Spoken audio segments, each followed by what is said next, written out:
Hi there, welcome or welcome back. If you've been to my channel before, my name is Katie. This is Louisiana Cooking and Living. We have lots of projects to get done in the kitchen today. We're gonna make a cake. We have some company coming for dinner tonight, so I'm gonna make a cake and gonna make some queso. Also, my husband's smoking a pork roast for tonight, so that's going on outside. And just some other projects. We're gonna make some pickles and some chicken treats today. So thanks for joining me, and we will get started. First thing we're gonna do is make the pistachio cake so we can get in the oven baking while we take care of the other things we're gonna be making today. And this is I guess a semi-homemade recipe. I start off with a box cake mix. So it's one yellow butter cake mix. We're gonna put that in our bowl.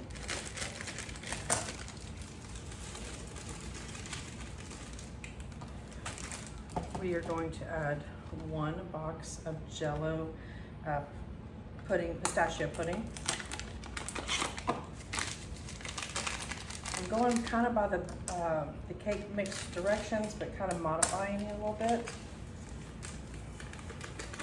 We're going to do this in a bundt pan. I have a friend a long time ago, maybe 20 years ago, she had made this cake for a ladies' Bible study or something, and I had never had it before. And I loved it, and I didn't even have a bundt pan, and she bought me a bundt pan, and I still have the bundt pan. I make this cake, not all the time, but at least once a year. So we're gonna do that, and then we have 7 tablespoons of butter, like the recipe calls for on the back of the box. I melted it most of the way.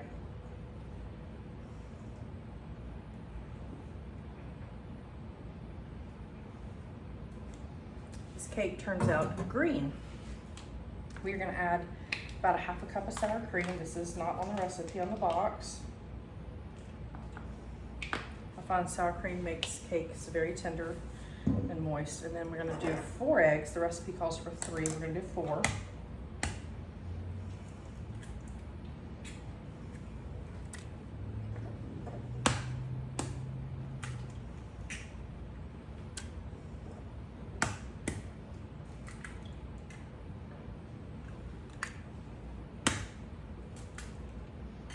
My eggshells in my compost bowl up here, and I need to grab them, let's see, 3/4 of a cup of water. So I'm gonna grab that real quick out of the sink.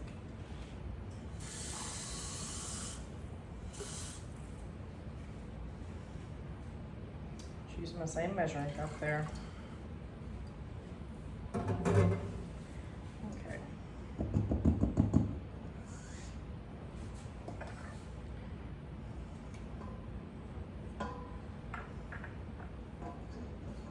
Get this on the mixer.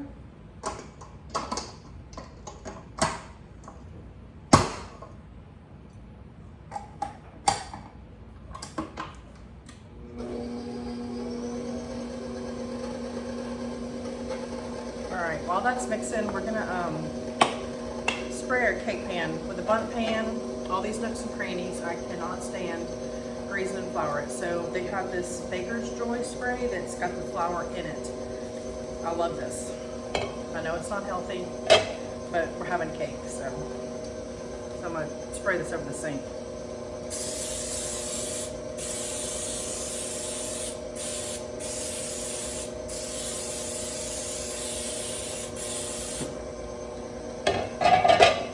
And I always rinse the spray nozzle so it doesn't, I found one time it had molded, so I always rinse that to make sure it doesn't happen again. All right, we're also gonna layer this cake with a streusel-like topping. So I have a cup of brown sugar in my bowl. I'm gonna add some cinnamon. Let's see. I'm gonna say 1.5 teaspoons of cinnamon. And then I have this is my 1970s Tupperware nut grinder here. It makes it very easy for chopping nuts. I'm gonna say about 3/4 of a cup of pecans chopped here.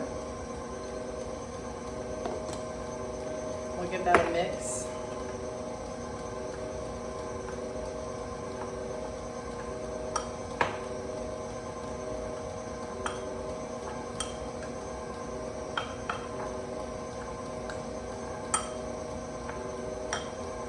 gonna speed this up for just a second.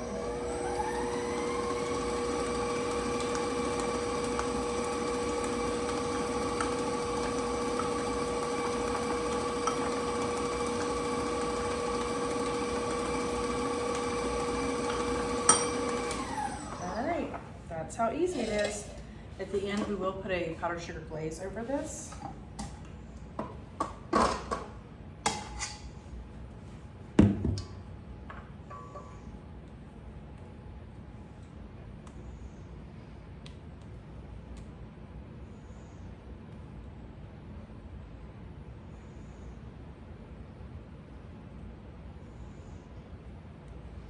All right, we're gonna put, I guess, about a third of the batter around the bottom, maybe a little less than a third.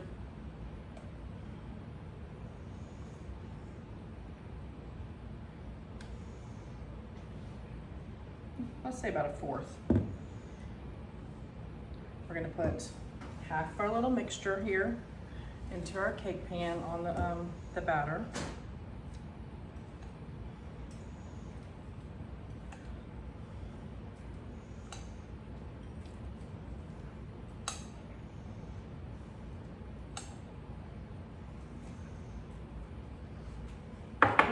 Another layer of the batter here.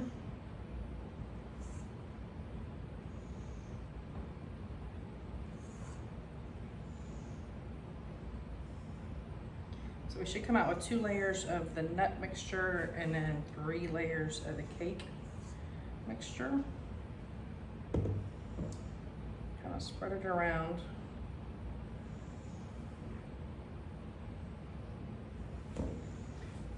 Put, probably not going to use all this, I guess.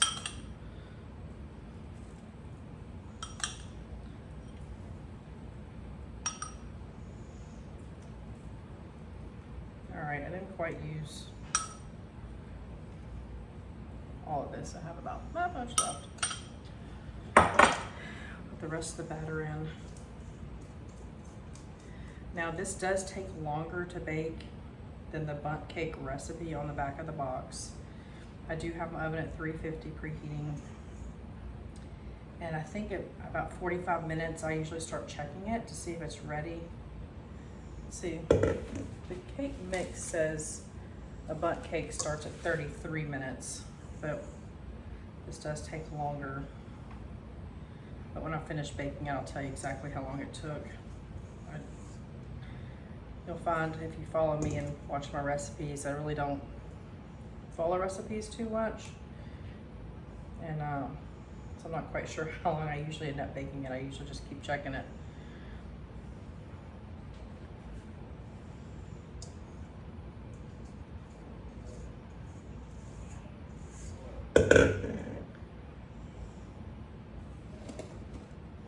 All right, just spread it out as best you can.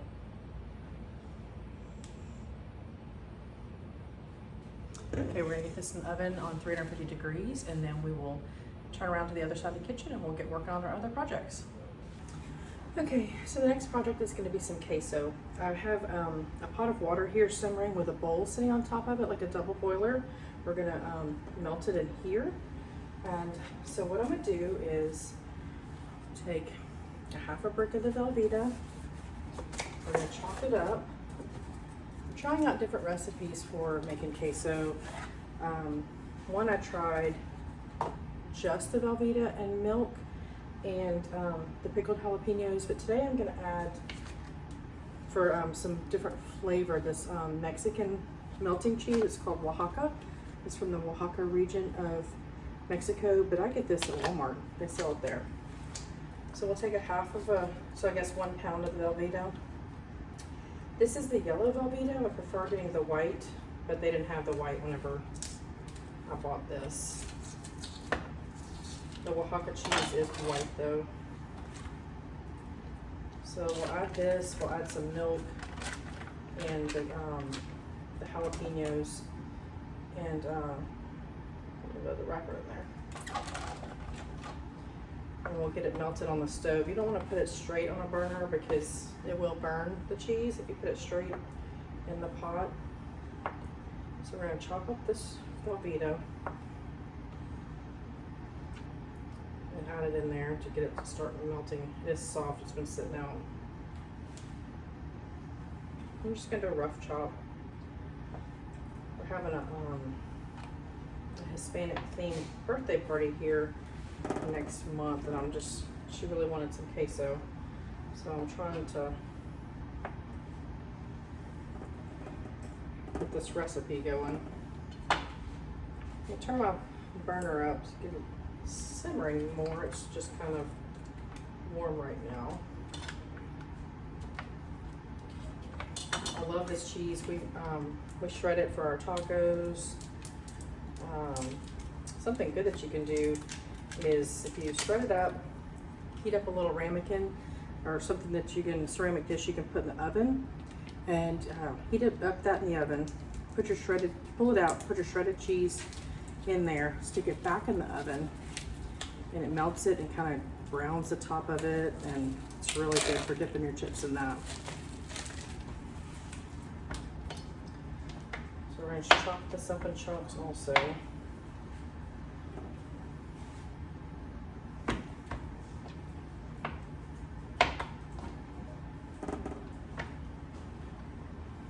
So this is a 10-ounce pack, and then we used about a pound of the Velveeta, and then I'm gonna add some milk to it with the chopped jalapenos.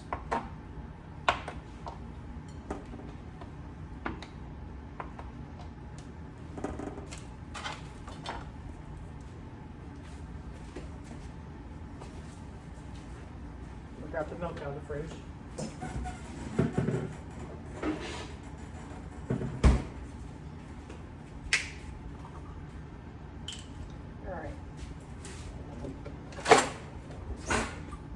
Again, I don't usually measure, so I'll measure now, and we'll start with a cup and we'll see how that does once it starts melting. So, just gonna get some of these jalapenos here. These are pickled jalapenos, not the fresh ones.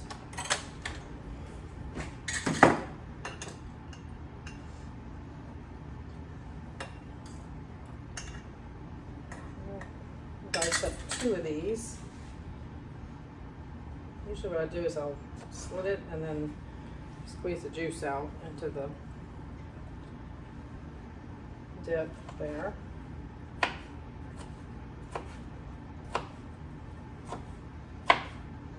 Again, just a little rough chop.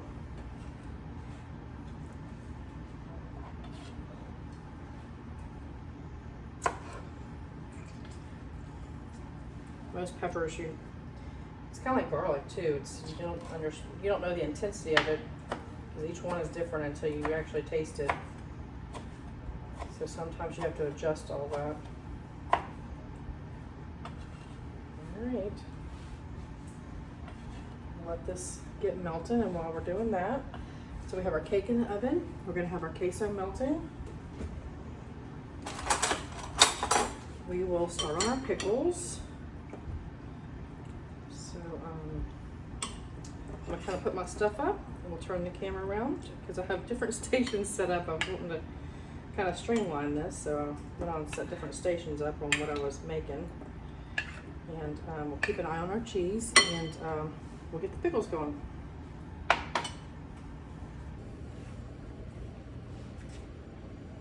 Okay, so our next little project here is pickles. And I found this recipe. I was starting to get cucumbers in, and so I was wanting to find a recipe for a garlic dill pickle recipe to do with my cucumbers. And I just searched YouTube, and I found a page called Home Free Alaska, and this recipe is hers. I'll tag her in the bottom in the description, but it sounded really good, so we're gonna give it a try. It's a refrigerator pickle, so all you do is put the lid on it, put it in the fridge, and they are good. She says, I think 3 to 6 months, but she's had them last longer. You put vinegar in there, vinegar preserves things, and so I don't think pickles will last 3 to 6 months in our house, but we're gonna give it a try. My husband wanted some spicier ones too, so I do have some jalapenos. If you saw my garden tour video, you saw our pepper plants are very new. So I had to buy some jalapenos at the store. So we're gonna get started. She says 4 to 6 cucumbers per jar. I don't think I'm gonna pack them tight. I only have 3 cucumbers. We're just going with what I have today. So I'm just gonna do part of them in the jalapenos and then part of them without jalapenos. The ones without jalapenos, I think I'm gonna make them into spears, and the ones with I'm gonna make into slices. Just cut the ends off here.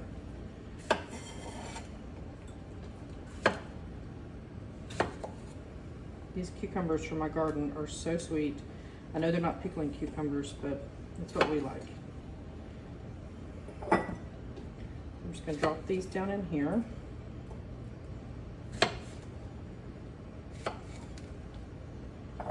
She packs hers in pretty tight, but she's got a lot more cucumbers to deal with than I do. This one has a little bit of a bad end, so I'll just cut that off.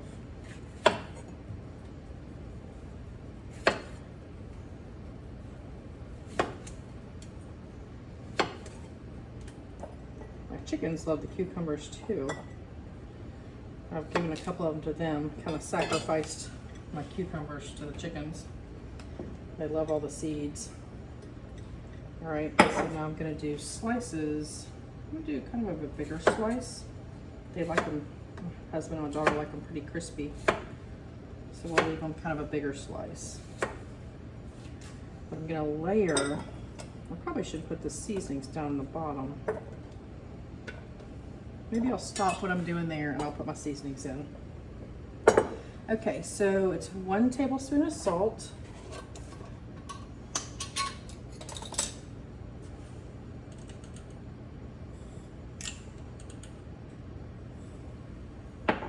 It's going to be 1 tablespoon of mustard seed. So this is like yellow mustard seed. It's not ground mustard.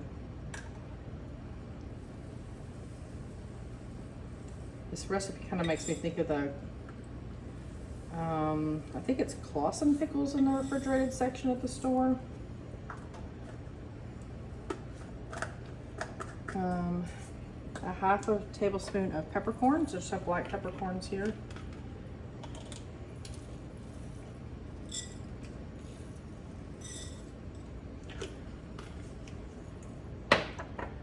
One bay leaf. Well, it's half a teaspoon of peppercorns, but oh well. Peppercorns sound good to me.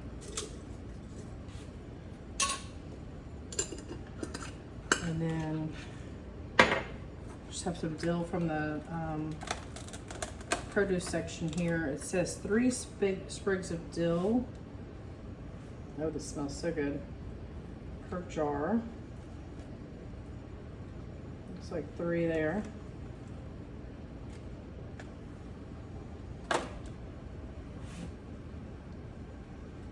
Cram these down in here. So, if you're making these, put your spices and seasonings in there first before you put your cucumbers in.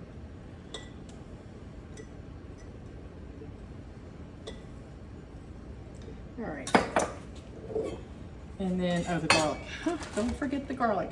I used all my fresh garlic when I was doing the freeze dryer video. I did have some ground up in the freezer. She says 2 garlic cloves, but we love garlic, and I really want these garlicky, so I'm going to put more than 2. What I think would be 2 cloves worth. That was probably about 2 cloves. We'll do, this will be a smaller jar, so like 3 cloves worth in there. I'll probably put like 4 cloves worth in the other jar.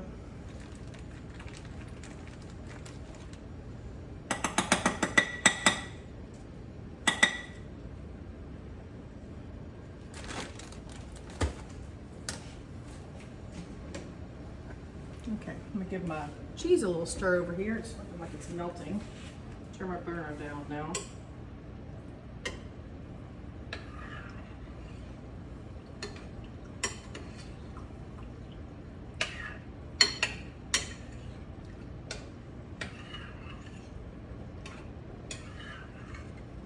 Queso is really easy to make. You just have to watch it, basically, is all the worst part of it. All right, so I'm gonna slice some jalapenos to put in here now. Again, I'm kind of leaving them thick. And then he also asked if I could put some onion in here, so I have a piece of a red onion I'm gonna put in here with these. They love pickled onions, my husband and daughter.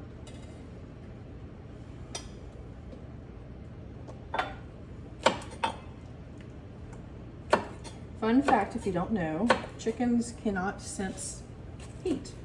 So you can feed them peppers all day long.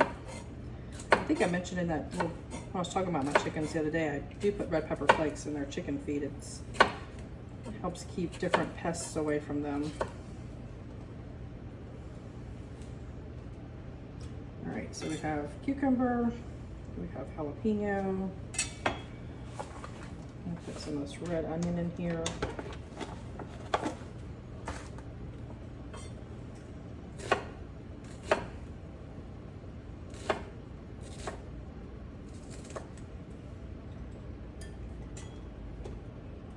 Just making a mess everywhere. I'll put the rest of this cucumber in.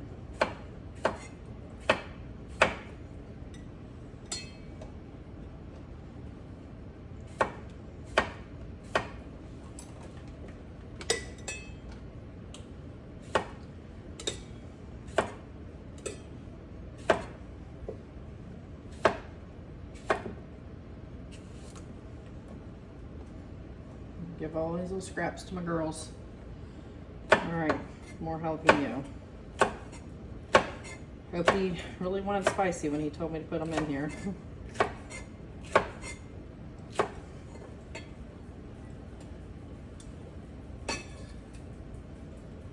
All right, and some more onion.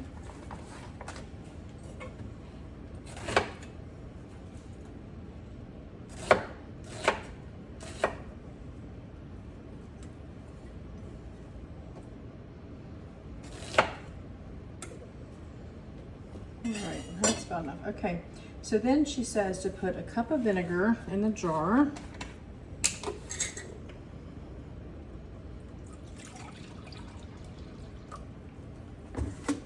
So put a cup in this jar.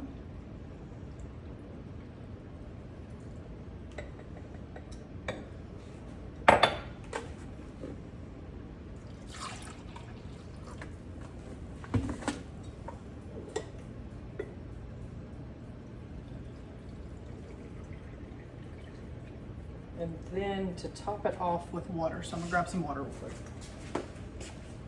All right, we're gonna pour water in just to cover everything up.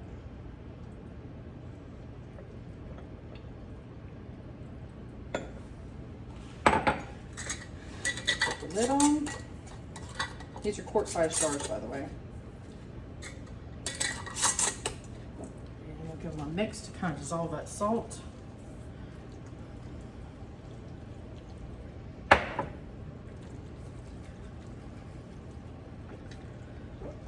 So that quickly we have 2 jars of pickles, spicy and just garlic. All right, so I'm gonna get this all cleaned up and then we'll move on to doing our little chicken treats. Okay, down here in South Louisiana, it gets pretty hot. It's already hot. I mean, it's only 90 degrees, but it's pretty hot out there and I feel really bad for the chickens. So I was looking up different treats to give them or to help them cool off in the summer because it's only gonna get hotter from here. I know people get hotter, their temperatures, but it is so humid down here that it's like hard to breathe outside when it gets to 100 degrees and it's 100% humidity outside. So I saw something about using these silicone donut molds and freezing some treats in there so that you can pop them out and just give that to them to peck on in the afternoon. So we're gonna do that. And then also sprouted lentils. I do give these to them about once a week. It's super easy. So this little bag was just over $1 at Walmart. I got it in the, I think the Hispanic section. And I just looked, I use a quarter of a cup, about a quarter of a cup in a jar, a quart-sized jar. And there's a quarter cup serving in this bag is the serving size. And it says there's 11 servings. So for $1.20, you get 11 of quarts of sprouted lentils. Pretty economical little treat there. So what I have here is just a regular mason jar, quart size. And we went to the dollar store and got one of the splatter guards, I guess you call it. And my husband just cut these little screens out to fit into the lids. So what you're gonna do is you put about 1/4 of a cup of the lentils in a jar, which is just really enough to cover the bottom. And this only takes 4 days really to sprout them. So what you're gonna do is you're gonna fill this up to about halfway with water and let it sit for 12 hours. You know, you're gonna put the lid on it, you don't want any crumbs in there, bugs getting in it or whatever. So you're gonna let the water sit for 12 hours. And the screen is so that you dump the water out and then you let it sit. And then every day you're gonna put enough water in it to cover up the sprouts. You're gonna shake it up and then dump the water out again. And then after 4 days, this whole jar will be full of sprouts. So I'm gonna go ahead and get some water in this. And just let it sit on the counter, just like this. I'll insert a picture after 4 days of what this looks like. So another little job done right, took no time. All right, so my little silicone molds here, I have 3 of them. I'm going to put this corn I get here from Costco. We're just gonna fill up a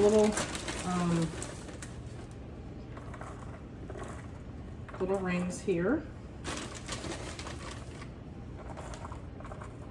We're gonna do 3 different flavors. We're gonna do corn, we're gonna do a pea and carrot one, and then a mixed berry one.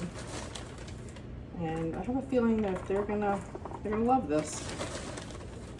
I have to find a flat place in my freezer to put these in and freeze them.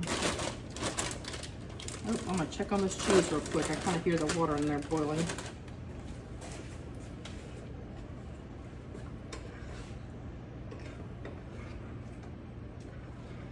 Getting close. I have my bag of chips here ready to taste it. We're just going to stir it occasionally here. And kind of thinking this Oaxaca cheese, as much as we love it, and it is a melting cheese, it looks kind of stringy. It may not be the best for a queso dip, but we'll just see what happens. All right. I was at Walmart. They don't have organic vegetables at all, so I just had to go with what they have. But this is just peas and carrots, little combo here. I actually keep these on hand for making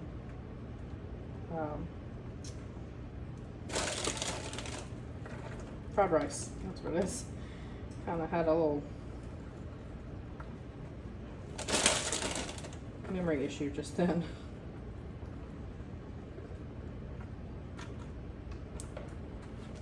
All right, and then the last thing is my fruit here. So there is a Dirty Dozen list of things that you should pretty much always get organic. That's gonna have the most pesticides on it, and strawberries are at the top of the list. Tomatoes are another thing. So when I buy my fruit, I probably wouldn't have bought this if it didn't have organic. But these strawberries are kind of big, so I think I'm gonna have to cut them up.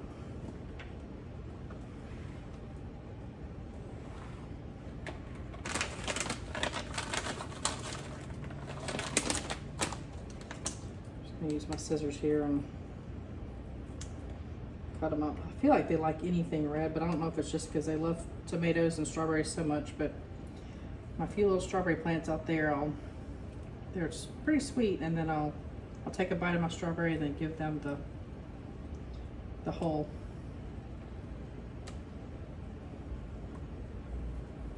I don't eat like tomatoes very much. I like salsa, spaghetti sauce, that kind of thing. So if I have tomatoes in the house that we just haven't gotten to, I've given those to the girls. They love them.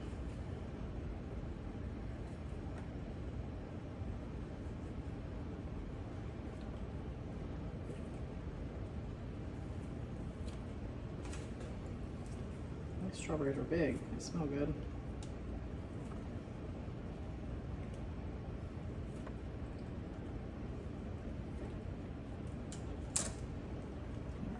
see what else we got in here. Some blackberries, some blueberries. I think they'll have fun with this.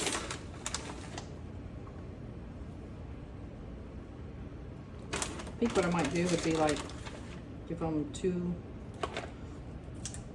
different ones of each every day or whenever we give that to them. So they kind of have a variety of what to chew on or peck at, maybe I should say. All right, I'm gonna get a measuring cup and get some water and fill these up.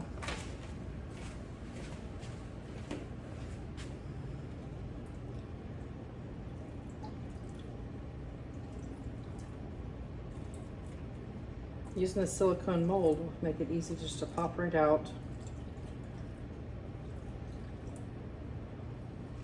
And easy to wash and refill them. So that's another project we got down really quick.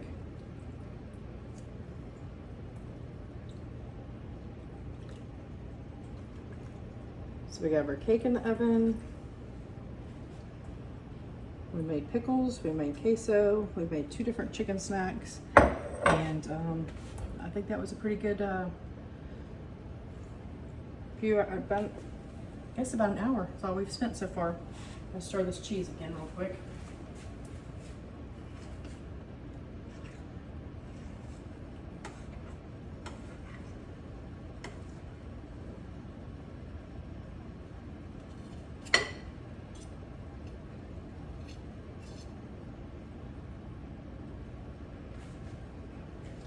All right, I'm gonna get a sheet pan out. I'm gonna take these out and try and find some flat freezer space to get them in the freezer, and we'll be back when we get the cake out of the oven. Okay, we are back. The cake is out of the oven. I ended up testing it at about 42 minutes. It was starting to get brown on the top, and that was perfect. 42 minutes is what I did on 350. A little tip, if you're getting the silicone molds, I should have realized when I went to pick them up to put them on the sheet pan, the water just spilled out everywhere. So I got them all in the sheet pan, added water back into it, and then I just left them on the sheet pan and slid them at the top of the freezer. And so I'll let them freeze on there. And then when they're frozen, I'll pop them out, put them in a Ziploc bag, and just put them back in the freezer. So the cake's mostly cooled now, and we're gonna make the powdered sugar glaze to go on that. I have about 2 cups of powdered sugar here. When I have a sweet, I like to add a little salt to it anyway. So I have about 1/4 teaspoon of salt I'm adding in here. And again, I'm eyeballing it. I have some homemade vanilla here. I'm gonna add, let's say about 1 tablespoon of vanilla here. And then I like to give that a little whisk before I put my cream in there. I'm gonna use whipping cream instead of butter and milk. I'll just go ahead and just add the whipping cream to it. So I'm gonna start with, I'm gonna say about 1/8 of a cup at first, because I want my glaze to be kind of thick so it doesn't just run off the cake. So we'll start with that 1/8 of a cup and see where we go from there. It always depends on your humidity and all that kind of stuff as to how much liquid you need in your glaze for it to be the right consistency. Okay, looks like I can take a little bit more, so I'll do another 1/8 of a cup, so 1/4 cup total.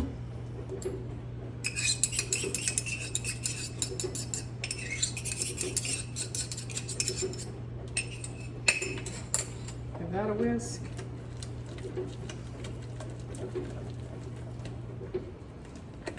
Well, looks like I could take a little bit more. I'm just gonna drizzle it in now. So probably another 1/8 of a cup.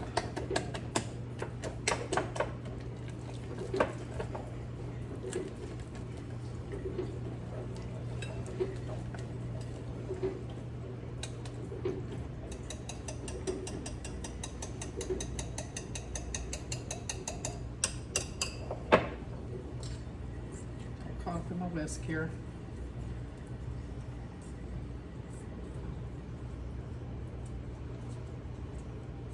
You could do different variations on this. You could do like a lemon or without the pistachio, you could just do like a vanilla pudding mix.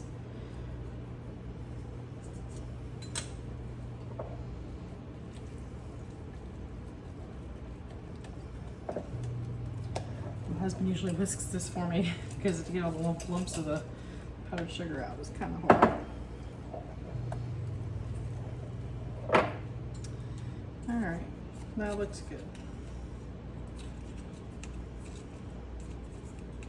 So back to the queso over here on the stove top.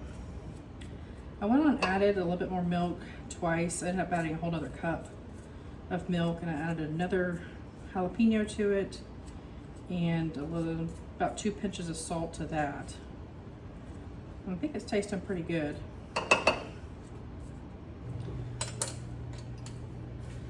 Give it another stir real quick.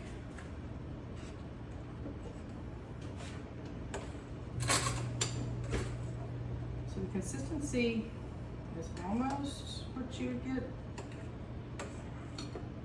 in a Mexican restaurant.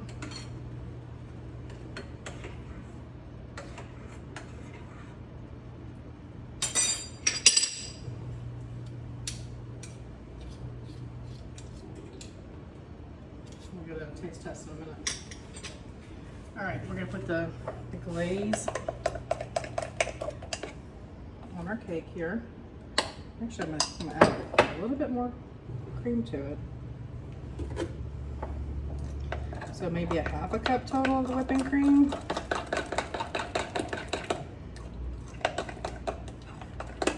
So that was 2 cups of the powdered sugar, about a tablespoon of vanilla, about a cup of the whipping cream. I'll give it a little taste for the vanilla.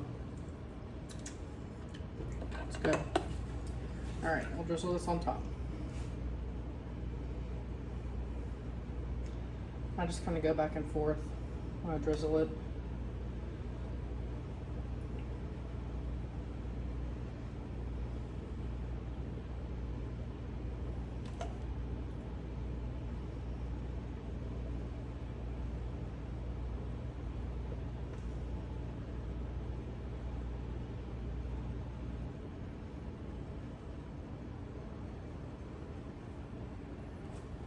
All right.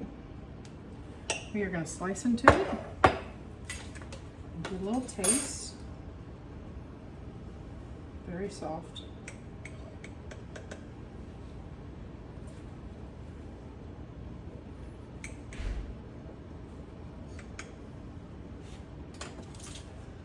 It's still a little warm, so I'm using my fork to get it out.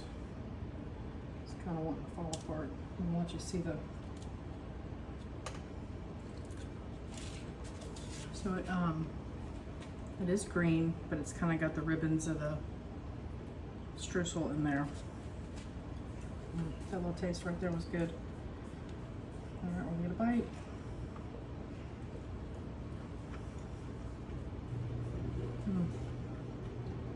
So soft. Even though it's got that brown sugar and that glaze, it's not terribly sweet because brown sugar isn't terribly sweet. So the glaze just adds some good to it. All right, we are going to taste test the queso.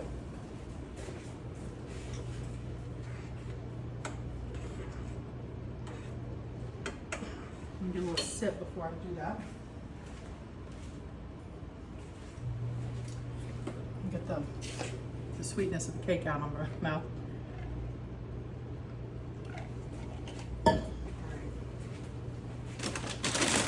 More chip here.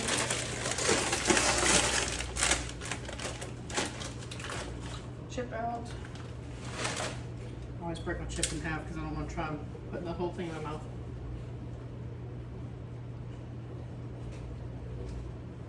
All right, we're going to give this a taste.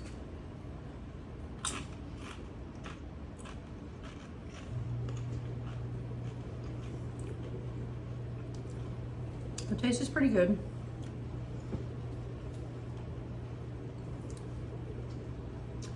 I don't know about that. I mean, I like the taste of it, but the stringiness of it, it's not quite restaurant queso. I'll have to keep working on it. If you have a tip or suggestion on restaurant queso and the best recipe for that. If you want to leave that in the comments and let me know. I'm trying to perfect it. That's part of it. You just keep trying and tasting and trying and tasting. All right. Well, thanks for joining. Okay, sorry about that. My phone ran out of storage. I had to go through and delete a bunch of stuff. But like I was saying, if you want to follow my channel, I'd ask that you hit subscribe. That helps me out, gets me out there and seeing the more people I have subscribed. And if you have any comments, please leave those below. Tips on the queso, any other chicken ideas for the hot weather, you can let me know those too. And we'll, I don't know, I guess I'll post a picture on my Instagram of the chicken treats. That's, I'll have my Instagram page listed below in the description. I think it's Louisiana_cooking in, like instead of and, in living. And I'll list that there too, and I'll put a picture of the chicken treats we made, and maybe to follow up on the lentils. And we'll see you next time. Bye.